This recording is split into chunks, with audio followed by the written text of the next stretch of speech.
கர்த்தரும் இரட்சகருமாகிய இயேசு கிறிஸ்துவின் இனிதான நாமத்தினாலே இந்த புதிய வருடத்தின் 2வது நாளிலும் உங்கள் ஒவ்வொருவரையும் சந்திப்பதில் நான் கர்த்தருக்குள் மகிழ்ச்சி அடைகின்றேன்.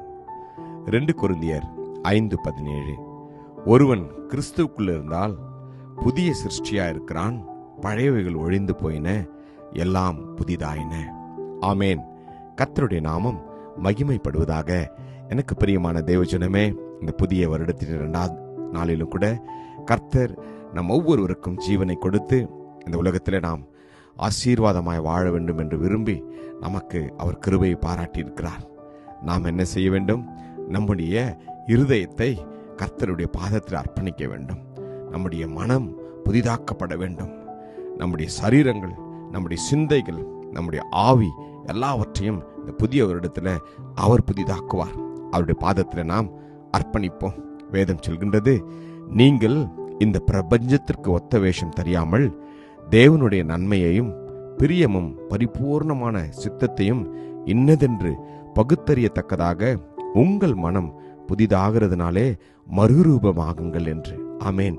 மறுரூபமாக்க வேண்டும் என்றால் நம்முடைய ஆவி, ஆத்துமா, சரீரம் எல்லாம் புதிதாக்கப்பட வேண்டும். நாம் பார்க்கிற காரியங்கள், நாம் பேசுகிற வார்த்தைகள், நம்முடைய இதயத்தின் சிந்தைகள் எல்லாம், நம்முடைய வழிகள் எல்லாம் புதிதாக்கப்பட வேண்டும். புதிதாய் சிந்தை உள்ளவர்களாய், புதிதான நடக்கையில, புதிதான பேச்சில், வார்த்தைகள் எல்லாவற்றிலும் நீங்களும் நானும் புதிய மனுஷனை தரித்து கொள்ள வேண்டும். ஆம், நீங்களும் நானும் பரிசுத்தமுள்ளவர்களாக வாழ வேண்டும். அதையே தேவன் விரும்புகின்றார்.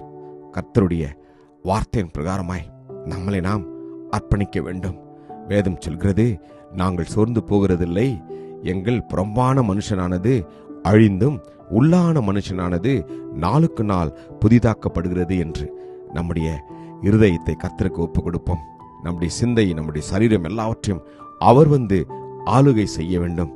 முந்தின நடக்கைக்குரிய மோசம் போக்கும் இச்சைகளாலே கெட்டுப்போகிற பழைய மனுஷனை நீங்கள் களைந்து போட்டு உங்கள் உள்ளத்தில புதிதான ஆவி உள்ளவர்களாய் மாற வேண்டுமாம். நீங்கள் நானும் அப்படி மாற முடியும்? பரிசுத்த ஆவியானவர் உங்களுக்குள்ளும் எனக்குள்ளும் அவர் குடிக்கொள்ள வேண்டும். அவர் தங்க வேண்டும். நம்முடைய சரீரம் தேவனுடைய ஆலயமாய் மாறுகின்ற பொழுதுதான் இவ்விதமான காரியங்கள் நிச்சயமாய் நடைபெறும். அமேன். நீங்களும் நானும் உலகத்துக்குரியவர்கள் அல்ல. தேவரே சுத்த இருதயத்தை என்னிலே சிருஷ்டியும், நிலைவரமான ஆவியின் உள்ளத்திலே புதுப்பியும் என்று தேவனுடைய பாதத்திலே நம்மை நாம் அர்ப்பணிப்போம். அவர் நிச்சயமாய் உதவி செய்வார். கிருபையும் இரக்கம் நிறைந்த நல்ல தகப்பனே, நல்ல நாளுக்காக உமக்கு நன்றி அப்பா. இந்த நாளிலே நாங்கள் எங்களை அர்ப்பணிக்கிறோம் அப்பா. எங்களுடைய ஆவி, ஆத்மா, சரீரம் முழுவதுமாய் உம்முடைய பாதத்தில் புதிதாக்கப்படும்படியாய் உம்முடைய கிருபையினாலும் உம்முடைய இரக்கத்தினாலும் எங்களை வழிநடத்துங்கப்பா. உம்முடைய ரத்தம் எங்களை பரிசுத்தப்படுத்தட்டும் அப்பா. இந்த வருடம் முழுவதுமாய் உமக்கு விருப்பமுள்ள பிள்ளைகளாய் வாழ எங்களை அர்ப்பணிக்கிறோம். இயேசு கிறிஸ்துவின் வல்லமுள்ள நாமத்தில் ஜெபிக்கிறோம் ஜீவனுள்ள நல்ல தகப்பனே. ஆமேன். God bless you. Jesus loves you. Amen.